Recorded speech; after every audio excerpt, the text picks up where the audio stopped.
मैं अनुराग गुप्ता, आर्किटेक्ट। मेरे कुछ दोस्त 7-8 महीने पहले आए। मिस्टर प्रेम स्वरूप गुप्ता जो चार्टर्ड अकाउंटेंट हैं, mister Rajeev Jain civil engineer हैं, आकर बोले कि अनुराग जी देखें, ये हमने कुछ प्लॉट देखा है ग्रेटर नोएडा में, इसमें हम क्या कर सकते हैं, कुछ मीनिंगफुल बन भी सकता है। मेरा सबसे पहला सवाल ये था कि लोकेशन क्या है। As an architect that's very important, the first question. समझ में आया कि आप परी चौक से कासना सूरजपुर रोड पे अगर आप 1 किलोमीटर लेफ़्ट चलें तो कैलाश हॉस्पिटल है, उसके बराबर में 1-2 स्कूल्स हैं, विश्व भारती स्कूल है, और ठीक उनके बीच में ये प्लॉट है।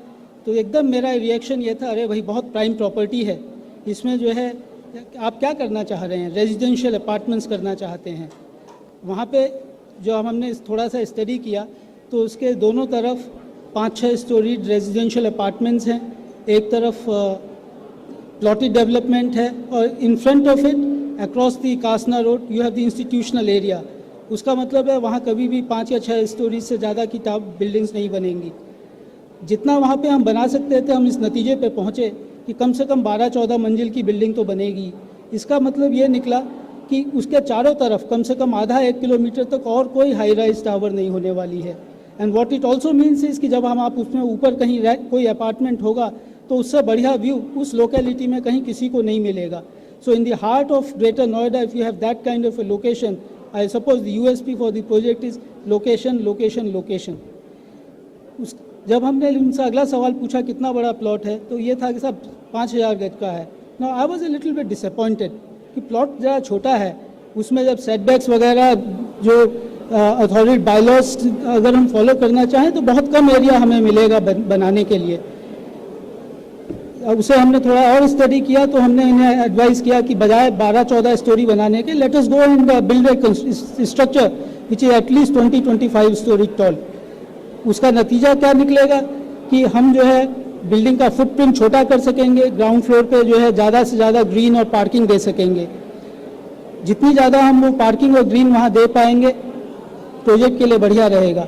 सो हमने जो है एक्सरसाइज शुरू करी, कुछ प्लान्स बनाए, उसमें जो है 2 टावर हमने बना के देखी, यू शेप बिल्डिंग में बना के देखा। लेकिन हमें फिर ये लगा कि जिस तरह से जब हम परी चौक से आते हैं तो वो प्लॉट की जो लोकेशन है तो we should be facing the building itself. अक्सर क्या होता है कि जब हम सड़क पे चलते हैं तो you just pass by the buildings, instead of that we should be facing the building as well. So as a result we put the building diagonally across the property. So once we had decided on that, we also then decided कि we don't want to build too many apartments since we didn't want to increase the footprint. तो इस नतीजे पे पहुँचे कि 8 apartments हम हर floor पे बनाएंगे। जब 8 अपार्टमेंट्स की बात हुई तो हम 22 स्टोरी ऊंचे पहुँच गए उस बिल्डिंग में। 22 स्टोरी पहुँचने के बाद एक ये भी था उसमें कि हमें एक स्विमिंग पूल और एक क्लब हम बनाना चाह रहे थे। आमतौर से प्रोजेक्ट्स में ग्राउंड फ्लोर पे होता है, हम ग्राउंड फ्लोर पे जगह को जो है कंज्यूम नहीं करना चाह रहे थे। We wanted to leave it for kids, for the green space.